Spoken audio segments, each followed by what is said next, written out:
The best cookie cake recipe ever. Start with 1/2 cup salted butter. Make sure it's softened, not melted.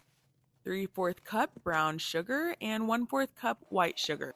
Now mix, mix, mix until you get a sandy clay texture.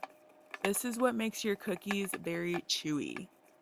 Next, you need 1 large egg followed by 1 teaspoon of vanilla extract. Mix, mix, mix. At this point, it's going to smell amazing. Next, you're going to add 1 3/4 cup of flour, 1/2 teaspoon salt, and 3/4 teaspoon of baking soda.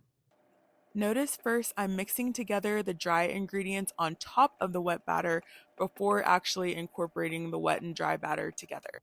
Since this is a cookie cake and not a regular cake, the consistency is going to be very thick. Add 1.5 cups of chocolate chips and mix them together. If there's one thing you take from this video, let it be this.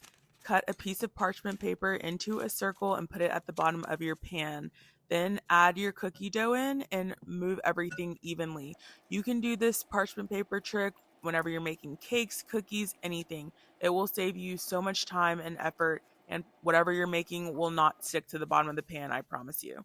Since it's the holiday, I'm going in with some fancy red, white, and blue sprinkles, patting them into my cake. If you don't want to use sprinkles, I would just pat in some extra chocolate chips. And done! Look at how beautiful this is. While the cake is still hot, I'm separating the edges with a butter knife. And I have to take it out of the pan because the pan is so hot that it will continue to cook the edges of your cookie, which will make your edges super hard. Look at the parchment paper pool. Oh my gosh, the bottom of the cookie looks amazing. Then you just add it to a cooling rack and the perfect cookie cake every single time. The next cookie cake is going in and I start icing the piping bag. Sorry I didn't film the recipe. We'll just do it in another video. But I like making some practice rounds before I actually put icing on the cake. It's also the first time that I get to see the icing consistency. Here I can see I didn't really do a good job of mixing in the color, but it's fine. I decided to go with these swirly loops. It's super simple, and of course, guys, this is sped up. I'm definitely not doing it this fast, but this is a very simple design that's really hard to mess up. Then I'm going in with even more fancy sprinkles. These are so fun and festive and cute.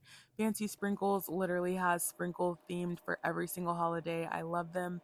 Lastly, just adding some cherries and voila. Happy 4th of July, y'all.